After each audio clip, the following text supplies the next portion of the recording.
Tujuan baca sholawat adalah murni karena mengagungkan Rasulullah. Tapi ketika kita baca sholawat juga berharap berkah dari kita mengagungkan kepada Rasulullah tersebut, berharap kesembuhan untuk penyakit kita. Maka Assalamualaikum warahmatullahi wabarakatuh. Apa kabar sahabat? Mudah-mudahan kita selalu dalam lindungan Allah Subhanahu wa Ta'ala. Nah, baik, kali ini saya akan sharing salah satu kisah dari penonton HN Official, di mana wasilah membaca sholawat kepada Rasulullah, penyakit beliau itu sembuh tanpa dioperasi, sahabat. Nah, seperti apakah kisahnya? Sebelumnya yang belum subscribe, silahkan subscribe ke channel ini untuk ikut berpartisipasi mensyiarkan Islam melalui channel HN Official ini.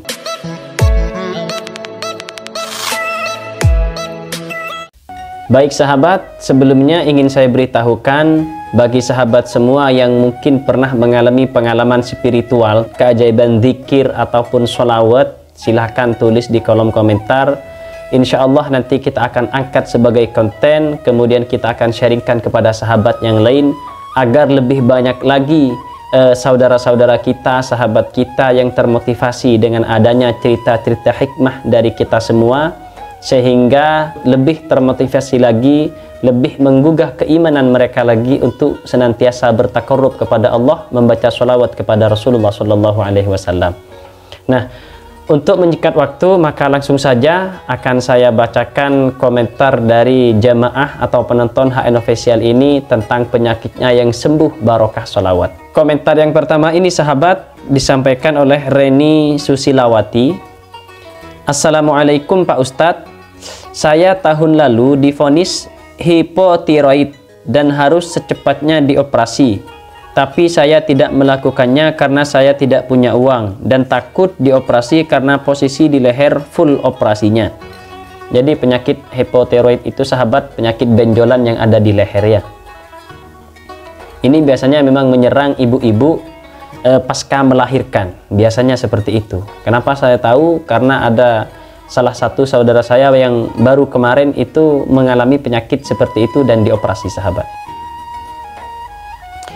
Akhirnya saya mencoba ngamalin munjiat, maksudnya sholawat munjiat ini 1000 kali setiap malam. Entah berapa bulan saya ngamalinya, pokoknya lama, beberapa bulan. Saya baru sadar ternyata benjolan di leher saya sudah hilang. Saya gak tahu apakah itu karena saya rutin mengamalkan munjiat. Mohon penjelasannya Pak Ustadz. Nah, baik, karena di sini jamaah ini bertanya sahabat, pertama bahwasanya tidak ada sesuatu yang kebetulan di muka bumi ini sahabat. Baik dari hal yang paling kecil sekalipun sampai hal ke yang paling besar, itu semuanya telah diatur oleh Allah. Innallaha ala kulli syai'in qadir. Sesungguhnya Allah Maha menguasai atas segala sesuatu sahabat. Begitupun dengan penyakit sahabat kita ini, sahabiah kita ini, bahwasanya tidak ada kebetulan, semua mutlak atas izin dan kehendak Allah Subhanahu wa Ta'ala. Nah, mungkin yang beliau rasakan adalah ikhtiar batinnya itu membaca sholawat. Entah ikhtiar batinnya itu seperti apa sahabat. Karena itu ini salah satu hikmah yang mungkin yang tanpa terasa beliau rasakan karena rajin mengamalkan sholawat, dan kebutuhan yang dirasa oleh Allah adalah penyakitnya ini, maka Allah mengirimkan karunia berupa kesembuhan terhadap penyakitnya tersebut sahabat. Yang pasti di sini wajib kita yakini bahwasanya tidak ada yang kebetulan di dunia ini, semua atas izin dan kehendak Allah. Nah, ini baru komentar pertama sahabat. Ada komentar lagi dari saudara kita yang lain, dari Ridi Abri. Keajaiban sholawat itu nyata. Dulu saya waktu di pondok, saya punya penyakit kelenjar di leher. Oh, ternyata sama sahabat. Ini penyakitnya benjolan di leher semua. Dan waktu itu setiap malam Jumat di pondok itu, guru saya suka membaca Yasin Fadilah dan lain-lain. Dan diantaranya sholawat Tibbil Qulub. Dan setiap saya baca sholawat itu, alhamdulillah benjolan saya hilang. Masya Allah. Sholawatnya kalau tadi sholawat munjiat, kalau ini sholawat Tibbil Qulub sahabat. Dan beliau ini bersaksi bahwasanya memang sholawat itu khasiatnya nyata. Terlepas mungkin ada yang mengatakan baca sholawat itu harus cinta kepada Rasulullah, harus karena mengagungkan kepada Rasulullah. Ya memang betul seperti itu sahabat. Yang namanya baca sholawat itu tujuan utama memang adalah tanda kecintaan kita kepada Rasulullah Shallallahu Alaihi Wasallam. Barang siapa yang cinta pada seseorang, kata Rasulullah, maka dia cenderung akan selalu menyebut namanya. Cuman sahabat, di samping itu juga kenapa Rasulullah kemudian mengatakan atau bersabda di dalam sabdanya itu, kalau kita membaca sholawat maka akan dikabulkan 100 hajatnya, 30 diantaranya yaitu di dunia. Kebutuhan di dunia semuanya akan dipenuhi oleh Allah barokah sholawat. Kenapa kemudian Rasulullah mengatakan seperti ini? Kenapa Allah dan Rasulnya berjanji untuk duniawi, padahal ini adalah ibadah yang ukhrawi? Membaca sholawat kepada Rasulullah niatnya harus murni karena cinta kepada Rasulullah. Memang betul sahabat. Tapi kita di situ bukan tujuan utama kita untuk misalkan mencari rezeki, untuk kekayaan, untuk kesembuhan. Bukan itu tujuan kita. Memang kita baca sholawat itu karena kita cinta kepada Rasulullah. Bukan hanya cinta, tapi karena kita percaya apa yang disabdakan oleh Rasulullah itu nyata sahabat. Termasuk sabdanya mengenai 30 hajatnya akan 100 hajatnya akan dikabulkan tersebut. Nah, kita kan juga berharap seperti itu. Karena memang sudah dijanjikan oleh Allah. Sama halnya ketika Allah mengatakan, berfirman di dalam Al-Quran, setiap satu kebaikan akan dibalas 10. Man ja'a bil hasanah falahu asyru amthaliha. Kalau kita berbuat satu kebaikan, maka akan dibalas 10 kebaikan. Kalau kita pernah menolong satu orang, maka Allah menyiapkan 10 orang untuk menolong kita sahabat. Kalau kita bersedekah 1000, maka Allah menyiapkan 10.000 yang Allah kasihkan kepada kita. Baik 10.000 tersebut melalui satu orang atau melalui 10 orang. Ini hanya cara Allah yang tahu. Yang pasti Allah berjanji seperti itu.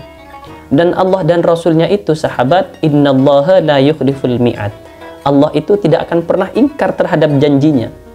Baik janji dari hal yang terkecil sekalipun, apalagi janji yang besar berupa surga dan neraka, maka Allah tidak akan pernah ingkar sahabat. Nah, ketika Allah berjanji seperti ini, kemudian kita bersedekah misalkan, dan mengharap balasan dari Allah yang Allah memang sebutkan dalam janjinya itu, bukan berarti kita tidak ikhlas sahabat. Sama halnya dengan baca sholawat.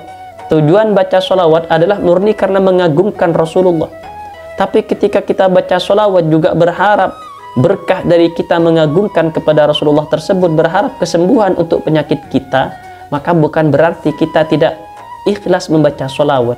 Bukan berarti kita tidak mengagungkan Rasulullah. Tapi justru dengan demikian kita menambah poin dari mengagungkan Rasulullah, mencintai Rasulullah, kita juga melatih keimanan kita kepada Allah Subhanahu wa Ta'ala. Karena Allah tahu sahabat, kalau ujuk-ujuk kemudian Rasulullah mengatakan sholawat kepadaku harus karena cinta, kalau selain itu maka tidak diterima sholawatnya. Kalau kemudian Rasulullah bersabda seperti itu, maka saya yakin sahabat, dengan kualitas keimanan kita yang notabene memang sangat rendah sekali mungkin dibandingkan dengan sahabat-sahabat Rasulullah yang mengetahui langsung terhadap beliau, maka cenderung dari kita mungkin akan sangat sedikit yang bersolawat. Kalau kemudian Allah berfirman, kalau sedekah itu tidak ada balasan dari Allah, pokoknya sedekah ikhlas karena Allah misalkan, maka saya yakin sahabat, saya yakin seyakin-yakinnya tidak akan ada orang yang bersedekah. Walaupun ada, hanya mungkin sebagian kecil saja. Jadi Allah itu paham sahabat. Yang terpenting kita melakukannya karena Allah, kemudian kita meminta balasannya karena Allah, terlebih karena memang janji-janjinya Allah dan Rasulnya, maka insya Allah kita tetap dalam koridor ibadah yang sesuai diajarkan oleh Rasulullah Shallallahu Alaihi Wasallam. Kalau misalkan ada yang tidak setuju, oh saya tidak setuju misalkan, yang namanya ibadah sholawat harus tetap tujuannya mengagungkan Rasulullah, tidak boleh ada embel-embel kekayaan, ada embel-embel menyembuhkan penyakit, tidak boleh misalkan. Ya terserah sahabat, setuju tidak setuju itu terserah. Tapi yang pasti kalau ada yang panjenengan tidak setuju, maka tidak boleh mengharamkan, apalagi sampai tahap mendosakan orang-orang yang membaca sholawat dan mereka ingin wasilah sholawat tersebut penyakitnya disembuhkan, rezekinya ditingkatkan. Tidak boleh, sahabat. Kenapa? Karena ini juga aturan dari Allah dan Rasulnya. Jadi mudah-mudahan apa yang saya sampaikan ini, sahabat, tidak menyalahi satu sama lain, tapi tujuannya semuanya sama, yaitu untuk beribadah, bertaqarrub kepada Allah. Namun wasilah beribadah tersebut ada harapan-harapan duniawi yang memang sudah Allah dan Rasulnya janjikan, dan yang itu juga kita harapkan semua, sahabat. Demikian sharing saya pada kesempatan kali ini, mudah-mudahan bermanfaat, dan saya mohon maaf yang sebesar-besarnya mungkin ada kata-kata yang tidak berkenan di hati panjenengan semua, tapi mudah-mudahan ada manfaat yang bisa kita ambil dari sharing saya pada kesempatan kali ini. Terima kasih kepada sahabat HN Official semua. Semoga semua hajat kita, keinginan kita dikabulkan oleh Allah. Barokah zikir, barokah sholawat kepada Rasulullah SAW. Terima kasih, saya akhiri. Wassalamualaikum warahmatullahi wabarakatuh.